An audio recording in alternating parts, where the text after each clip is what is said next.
morning, everybody. Today we're going to be doing the instrument cockpit check. We'll start off with the what. This will explain how to check the communications, navigation, and other equipment to ensure proper operation prior to flight. Why do we do this? Well, this is important because you do not want to find a problem with your instruments in the clouds where you're entirely reliant on your instruments. This could be something that would be very deadly if you miss. We'll start off first with our communication equipment. On your walk around, you want to check that the antennas are there first of all, and you want to make sure that they're not damaged in any way. You want to use all of your radios prior to flight, as well as request a radio check if necessary. If you think that your instruments are, or if your radios are unreliable, just call ground or tower or the CTAF and ask for a radio check, and guys will come back pretty quick and they'll let you know how they heard you. As well, you want to put your transponder on standby. Navigation equipment, you're going to have your VOR, your DME, ILS, and GPS. For your VOR, under 91.171, it requires a VOR check every 30 days prior to IFR flight. You can satisfy this requirement by doing a VOT check, a VOR checkpoint on the ground, a dual VOR check on the ground, or an airborne VOR check. You can also do check your DME just by noting distance from a known location. ILS, you can tune the localizer to the field and note the airplane's indication from the localizer and see if it's correct. Finally, you're going to check your GPS, check your database, check RAIN, and another thing about the database that is updated every 28 days, so just make sure it's updated. Next, we're going to move on to our magnetic compass. You want to make sure it's filled with fluid, making sure that it moves freely when you're taxiing, as well as it will make sure it's indicating known headings as well. Heading indicator and your horizontal situation indicator. Just note the known headings during taxi. Attitude indicator. You want to allow it to about 5 minutes for it to spool up on start. If it continues to tumble after that 5 minutes, it's a write up.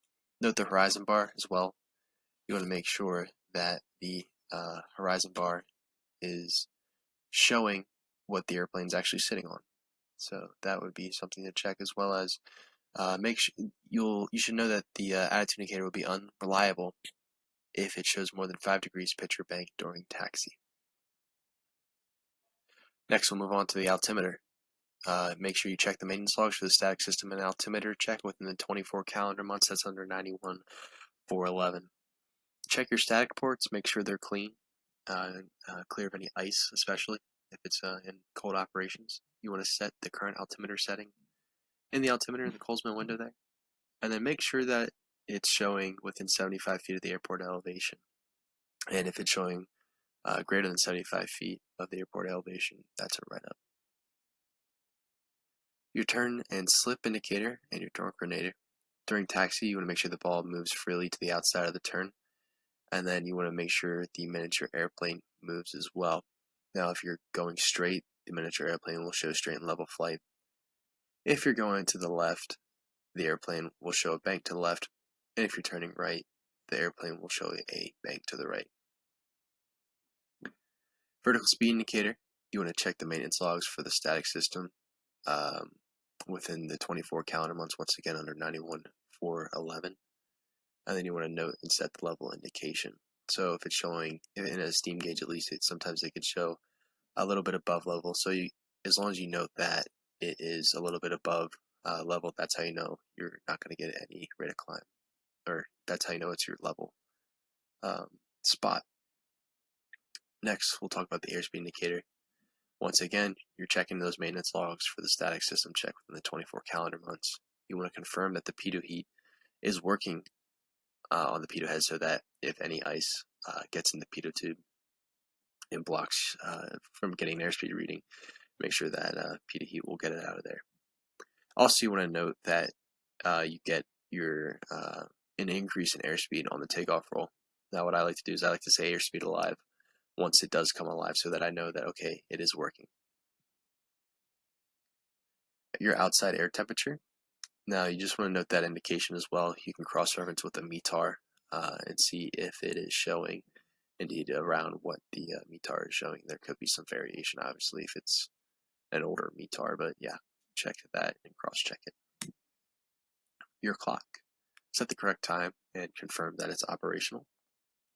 Pitot heat, we talked about it a little bit before. Turn it on, check the operation, but just be careful because it can get a little hot. Electronic flight display, power it up and ensure that the instruments are all being properly displayed. You just want to make sure there's no red X's on any equipment, because if there is, then maybe that could be a write up. You don't want to have any of that down while you're flying. Traffic and terrain awareness, just want to ensure proper operation on startup. And finally, we'll talk about the FMS and autopilot system. Now for the FMS, you just want to ensure that you have your satellite coverage, check RAIM if necessary. And then autopilot, check the operation of the autopilot and make sure that it can disconnect. If it doesn't disconnect, that can lead to a very bad day for you. And then finally, PTS requirements. Just do it correctly. All the examiner wants to see is that you are doing this check. I feel like it's a very easy check to do, but it's also a very easy check to just totally forget about because you're so overwhelmed with getting on, say you're doing instrument flight and you're overwhelmed with getting up so that you can get with your flight planner, beating some weather or weather's deteriorating. So kind of like that get there-itis there, and you just totally skip over it. So make sure you're always doing the instrument cockpit check. The examiner will be looking for that, and make sure you verbalize that too, that you're going to be doing it on your check ride. All right, guys, that's it, and hope you guys have a great rest of your day. I'll take the questions and critiques. Thanks, guys.